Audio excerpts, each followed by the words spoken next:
Any good website needs links, and links are what make up the internet. So linking between different web pages helps build the actual spider webbing of the internet itself and making all of those wonderful connections between the pages. And what the bots do when they travel through web pages, they take a look at links to find additional pathways to more pages. Making your website crawlable is important. So when you are creating your website, think about navigation, and also think about breadcrumbs. So if you have a really big website, it's always a good idea to include some breadcrumbs so the users can get back to where they originally originated from.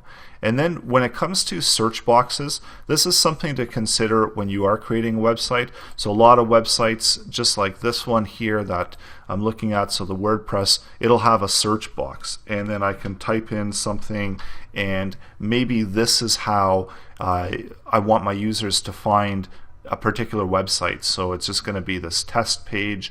So if I did actually have a test page, and if I don't have it linked anywhere else, the spiders are actually going to have a hard time getting to that page. So keep in mind that these search boxes, even though as a human coming in, I can use a search box to find the content, the spiders aren't going to be able to render out content. They're not going to know what you want typed in within the search. So if you do want to link to this web page, then make sure that you supply a link within your website. So you do have all of that proper navigation through your site and that site structure.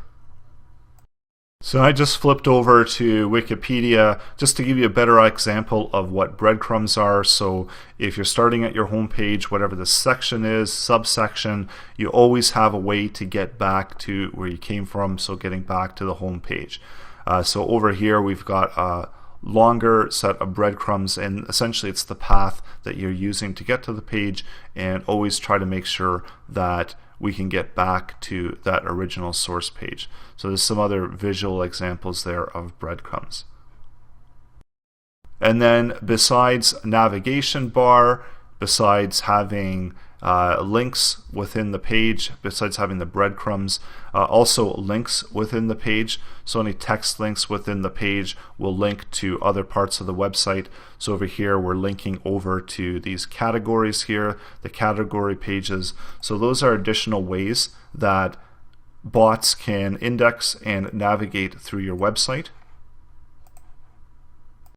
And here on Bootstrap, perhaps we have a better sample of what breadcrumbs are. So it's just, again, these links back. And then for navigation, so there's some options here for navigation bars, and we also have items like drop downs. So keep in mind that you want to keep your drop downs as actual links. So you want to try to avoid having too much JavaScript. You can have JavaScript controlling the way that the drop-down functions, but try to avoid having it all as JavaScript generated links.